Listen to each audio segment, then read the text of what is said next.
Xin chào các bạn, chào mừng các bạn quay trở lại với kênh YouTube của mình.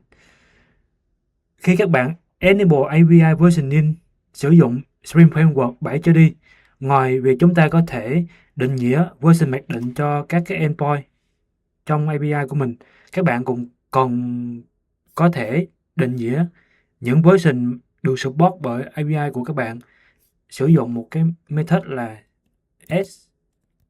support version như mình show đây. Các bạn có thể định nghĩa các version mà API của các bạn support, ví dụ như mình định nghĩa là version là 5.0.0 hoặc là version là 1.0.2.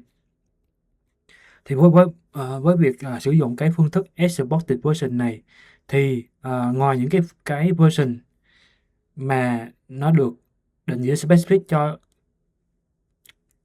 từng endpoint thì cái API của các bạn nó cũng sẽ support cho những cái version này. Những cái method mà không được định nghĩa version hoặc là những cái method mà những cái endpoint mà không định nghĩa version hoặc là những cái endpoint mà nó định nghĩa cái baseline version thì trong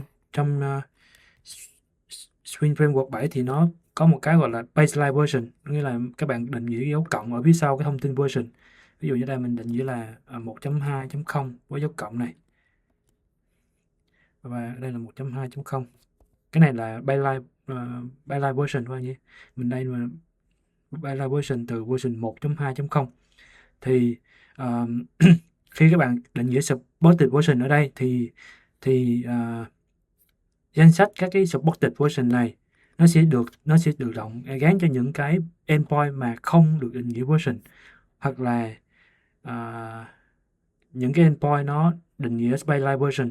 Ví dụ như ở đây mình có endpoint là hello với version 1.2.0 và baseline version, nghĩa là những cái version lớn hơn 1.2.0 nó mà API của bạn support, nó sẽ tự động được handle bởi cái phương thức này.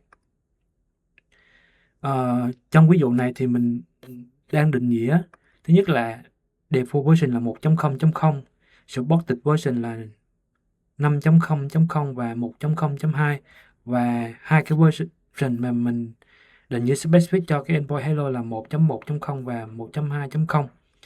Nên lúc này nếu các bạn request tới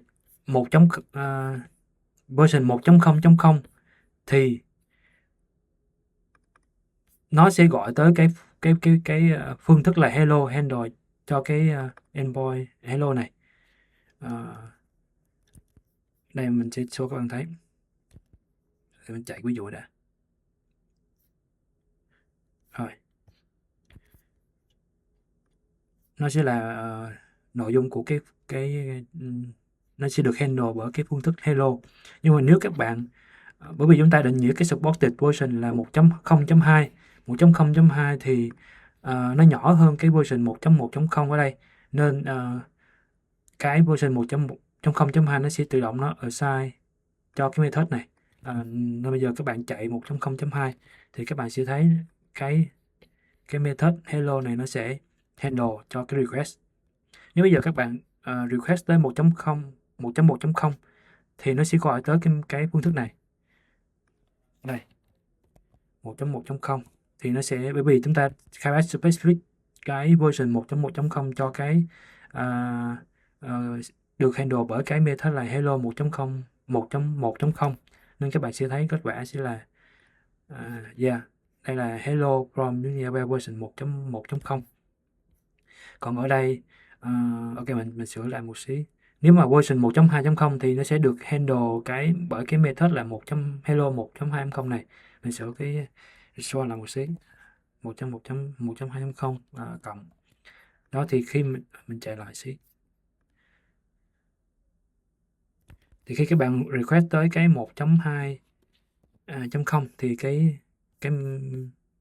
phương thức hello 1.2.0 nó sẽ handle cái request này.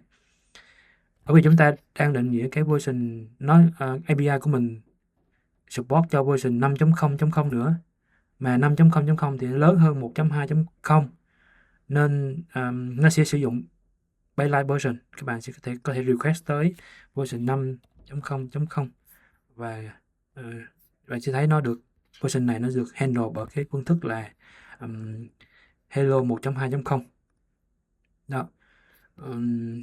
Nếu các bạn mà remove cái version 5.0.0 này và chạy lại thì khi các bạn request lại cái version 5.0.0 này thì các bạn sẽ thấy API của chúng ta nó với endpoint hello nó sẽ không có hỗ trợ cái version này nữa.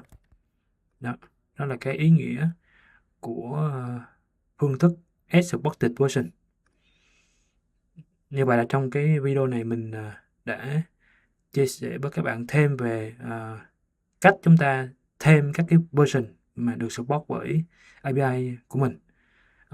Cảm ơn các bạn đã theo dõi video này. Hẹn gặp lại các bạn trong những video tiếp theo. Tạm biệt các bạn.